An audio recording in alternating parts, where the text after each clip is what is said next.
Authorities are urging people not to indulge in panic buying amid fears of food shortage as a no-deal Brexit becomes a strong possibility. Grocery stores across the UK are stockpiling food as tense negotiations between Brussels and London continue. According to reports, the government has asked supermarkets to hoard goods, saying that no-deal Brexit is on the cards. Retail chains have also warned of a possible shortage of fresh food and delays in delivery if the UK leaves the EU without a trade agreement. There are fears that food prices could rise by 3 to 5%. Some products like cheese could see much higher price rise due to fresh tariffs. In fact, according to one estimate, the UK may face over $4 billion in food tariffs. The UK and the EU have a free trade agreement which will end on the 31st of December. In case of a no-deal Brexit, both sides could levy tariffs on each other's imports. The lifting of regional coronavirus restrictions is also likely to put a strain on supermarkets which are struggling to meet higher demands. The possible food crisis would come at a time when the UK is reeling under the coronavirus pandemic.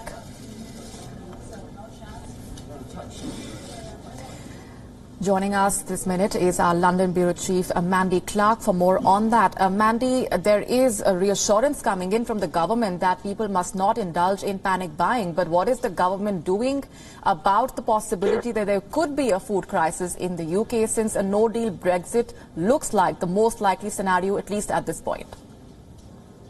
Yes, the problem, as you outlined, is that Britain isn't self-sufficient, that it requires a lot of imports for the food, particularly the perishable foods. So even stockpiling doesn't really have a massive benefit because it's those fresh foods that spoil that Britain really needs.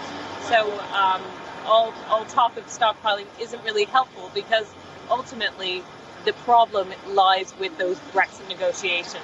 It's also those ports and ferry crossings where if that no deal happens, then there's expected 7,000 trucks that will have a 3-day wait at those ports to sort out paperwork, and that will further lead to more shortages of food. There doesn't seem to be a lot of answers coming from 10 Downing Street, just calls for calm, but really what a lot of people want to see is a deal going through. Now, the fact that they're still talking is seen as a hopeful sign, but really, time's running out.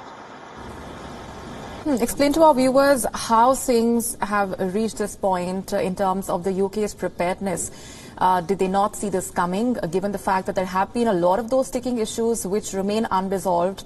And like we've been discussing, it's a strong possibility that they will not be able to do in 2 weeks what they've failed to do all year round. Yeah, it's not that they didn't see it coming. A lot of people just hope for a deal. But I also think the massive distraction for Europe and Britain was, of course, dealing with that coronavirus pandemic. It just really delayed Brexit talks for most of the year because both areas were in complete crisis, trying to get the virus under control.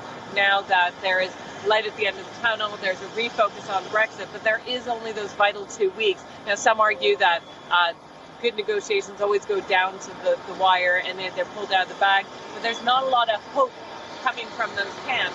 That is a cause for concern, and on January 1st we can see complete chaos in the ports if something does not get sorted.